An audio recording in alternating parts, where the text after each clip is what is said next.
Hello students, इस video में हम पढ़ेंगे अध्याय 2 भोजन के घटक का अगला पार्ट।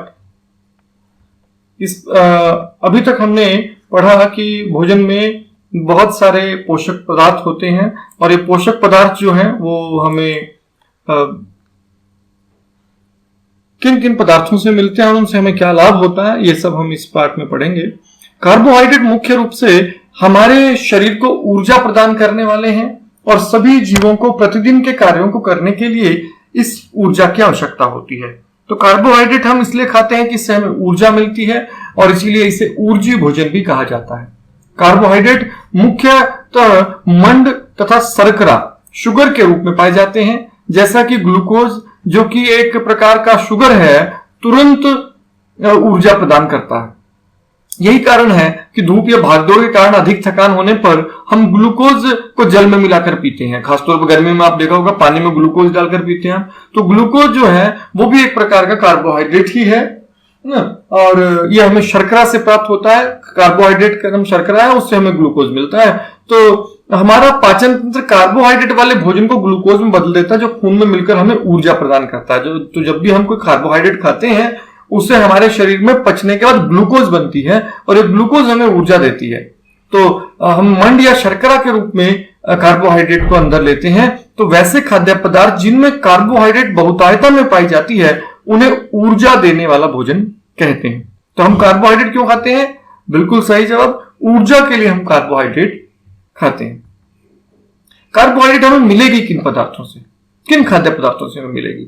तो हम प्रत्येक खाने में अनाज से बने हुए भोजन की अधिक मात्रा खाते हैं, जैसे कि रोटी, चावल, आलू इत्यादि। ये पदार्थ खाद्य पदार्थों में कार्बोहाइड्रेट की मात्रा अधिक होती है। सभी अनाज कार्बोहाइड्रेट के मुख्य स्रोत हैं, जैसे चावल, गेहूं, मक्का, जौ, इन सब में कार्बोहाइड्रेट भरपूर मात्रा में होती है। इसी तरह से फल तथा सब्जियां भी कार्बोहाइड्रेट के अच्छे स्रोत हैं, जैसे कि आलू, शकरकंद, केला इत्यादि। अतः हमें कार्बोहाइड्रेट मुख्य रूप से अनाज, आलू, केला, चीनी आदि से प्राप्त होती है। आप और भी कुछ उदाहरण देख सकते हैं, शकरकंद है, आलू है, गन्ना है, पपीता है, तरबूज, आम, मक्का, बाजरा, चावल, गेहूं। तो सभी अनाज से हमें कार्बोहाइड्रेट मिलती है और कुछ अन्य उदाहरण आप चित्र में देख रहे हैं। तो ये थे कार्बोहाइड्रेट के बारे में। अब हम बढ़ते हैं वसा के बारे में। वसा भी हमें ऊर्जा प्रदान करती है। जैसा कि हमने पहले पढ़ा था कि कार्बोहाइड्रेट की तुलना में वसा हमारे शरीर को अधिक ऊर्जा प्रदान करता है, लेकिन हमारा शरीर वसा से ऊर्जा कार्बोहाइड्रेट की अपेक्षा में देरी से प्राप्त करता है, क्योंकि वसा पचाने में बहुत देरी होती है। क्योंकि वसा भी हमें ऊर्जा प्रदान करता है, अतः वसा युक्त भोजन को भी ऊर्जा देने वाला भोजन कहा जाता है। तो हम कार्बोहाइड्रेट और वसा दोनों को ऊर्जीय भोजन या ऊर्जा देने वाला भोजन कहते हैं। भोजन के द्वारा ग्रहण किया गया आवश्यकता से अधिक कार्बोहाइड्रेट की मात्रा वसा के रूप में त्वचा के भीतर संरक्षित हो जाती है।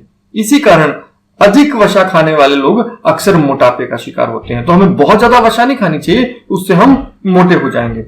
भोजन के अभाव में हमारा शरीर जमा वसा का उपयोग ऊर्जा के रूप में करता है। हमारे शरीर में थोड़ी बहुत वसा हमेशा जमा रहती है। जब हम भोजन ज्यादा नहीं कर पाते हैं तो हमारा शरीर जमा वसा जो है हमारे शरीर में जमा है उससे ऊर्जा प्राप्त कर लेता है। वसा हमारे शरीर के अंदरूनी अंगों को सुरक्षा भी प्रदान करता है, साथ ही वसा हमारे शरीर को गर्म भी रखता है। इसलिए थोड़ी वसा हमारे भोजन में होनी बहुत आवश्यक है। तो वसा हमें किससे मिलेगी? वसा के मुख्य स्रोत क्या है? जब हम वसा पादप और जंतु दोनों स्रोतों से प्राप्त करते हैं। पौधों से प्राप्त वसा के मुख्य स्रोत हैं सरसों का तेल, मूंगफली का तेल, सूरजमुखी का तेल या नारियल का तेल आदि। तो जितने भी हमें तेल प्राप्त होते हैं पौधों से, उन सभी में वसा रहती है। तथा दूध से बने मक्खन और घी प्राप्त होने वाले वसा जंतु स्रोत हैं।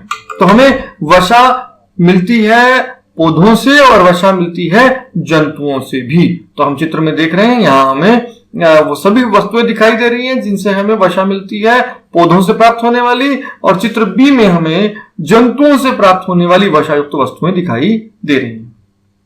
इसके बाद हम देखते हैं प्रोटीन के बारे में।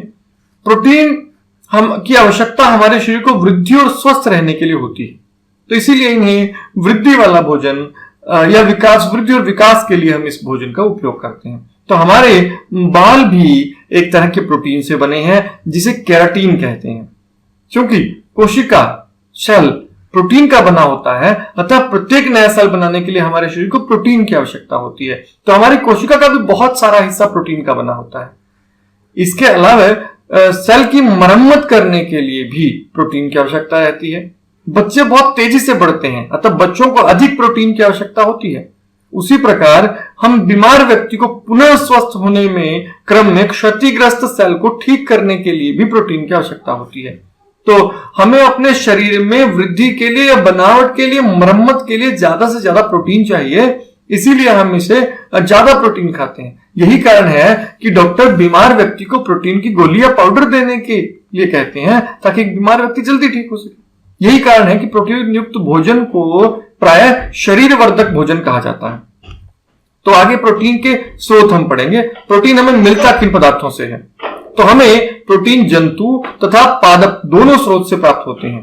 दाल, सोयाबीन, बीन्स, मांस, मछली, अंडे आदि प्रोटीन के अच्छे स्रोत हैं। तो हमें प्रोटीन भी दो पदार्थों से मिलता है, जंतुओं से भी मिलता है, पादपों से भी मिलता है। जंतुओं से प्रोटीन जो हमें दालें हैं उनमें सबसे प्रोटीन मिलता है, और सोयाबीन में बहुत अधिक मात्रा में प्रोटीन होता है। और जंतुओं से भी बहुत सारी चीजें ऐसी हैं जिनसे हमें प्रोटीन मिलता है। अब बात करते हैं हम विटामिन की। तो विटामिन रोगों से हमारे शरीर की रक्षा करते हैं। विटामिन हमारी आंख, हड्डियों, दांतों और मसूड़ों को स्वस्थ बनाए रखने में सहायता करते हैं। हालांकि हमारे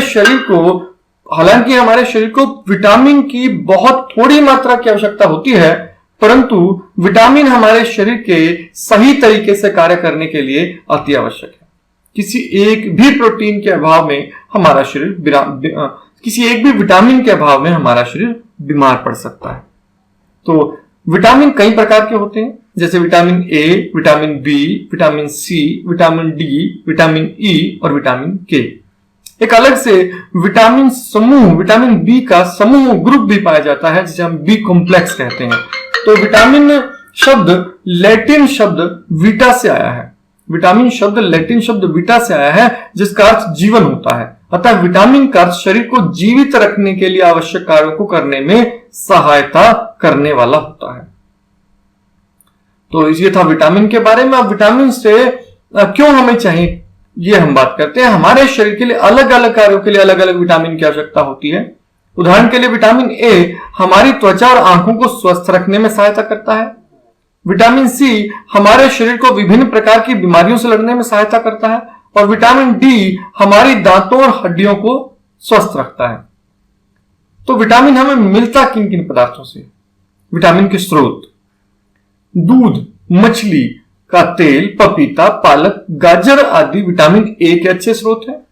नारंगी, टमाटर, नींबू, अमरूद और अन्य सभी खट्टे पदार्थ सी के अच्छे स्रोत हैं। दूध, अंडे, मछली, पनीर आदि विटामिन डी के अच्छे स्रोत हैं। सूर्य की रोशनी, धूप में हमारा शरीर विटामिन डी स्वयं बना लेता है। विटामिन बी साबुत अन्न और यकृत से विटामिन बी प्राप्त होता है। तो विटामिन डी के बारे में एक खास बात हमने पढ़ी कि हमारा शरीर सूर्य के प्रकाश की उपस्थिति में विटामिन डी स्वयं बना लेता है। इसलिए हमें दिन में बहुत थोड़ी देर ही सही, लेकिन जरूरी है कि हम सूर्य के प्रकाश में थोड़ी देर रहें। तो सुबह सुबह सूर्य के प्रकाश में अगर आप थोड़ी देर बैठेंगे तो इससे आपके शरीर का विटामिन डी बहुत अच्छा रहेगा। आपका शरीर स्वयं ही विटामिन डी बना लेगा। अब हम बात करते हैं खनिज लवण की। हमारे शरीर के उचित विकास और अच्छे स्वास्थ्य के लिए खनिज लवण आवश्यक है। खनिज लवण जो हमारे शरीर के लिए काफी आवश्यक हैं, इनमें से कुछ हैं: sodium, potassium, calcium, chloride, iron, fluoride, sulphur, phosphorus और आयोडीन। हालांकि हमारे शरीर को खनिज लवणों की आवश्यकता बहुत थोड़ी मात्रा में होती है, लेकिन किसी भी एक खनिज लवण के उचित मात्रा में अभाव में हम बीमार हो सकते हैं। तो हमें खनिज चाहिए भी सब, हालांकि बहुत थोड़ी मात्रा में चाहिए, पर चाहिए जरूर। तो किन खनिज लवण से क्या लाभ रहता है, यह हम देखते हैं। फास्फोरस और कैल्शियम हमारे दांतों और हड्डियों को मजबूत बनाने के लिए आवश्यक है। कैल्शियम हमारे हृदय को सुचारू रूप से काम करने में और खून को जमने में मदद करता है।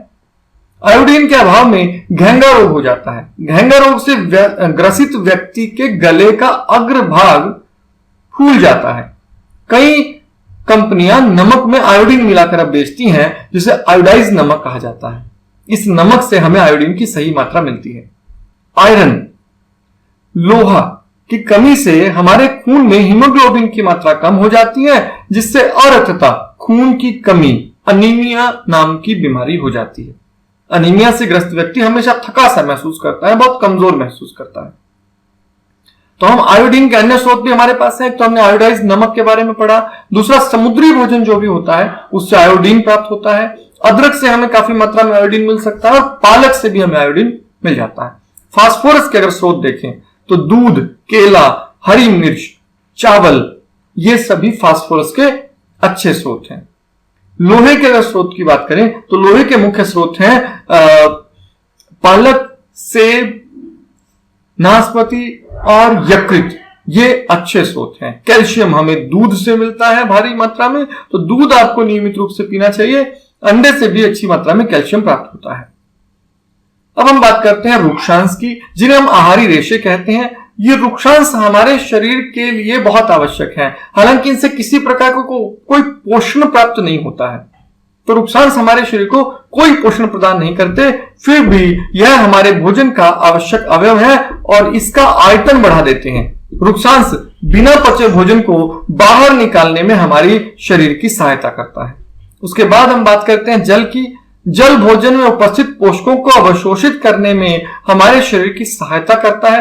यह कुछ अपशिष्ट पदार्थों जैसे कि मूत्र और पसीने को शरीर से बाहर निकालने में भी सहायता करता है।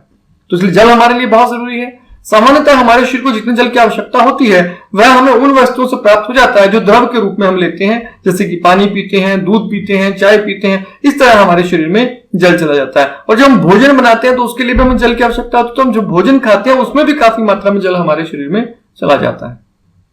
तो आज इतना ही। अगली वीडियो में हम इससे आगे की बात की जानकारी देंगे। तब तक के लिए धन्यवाद।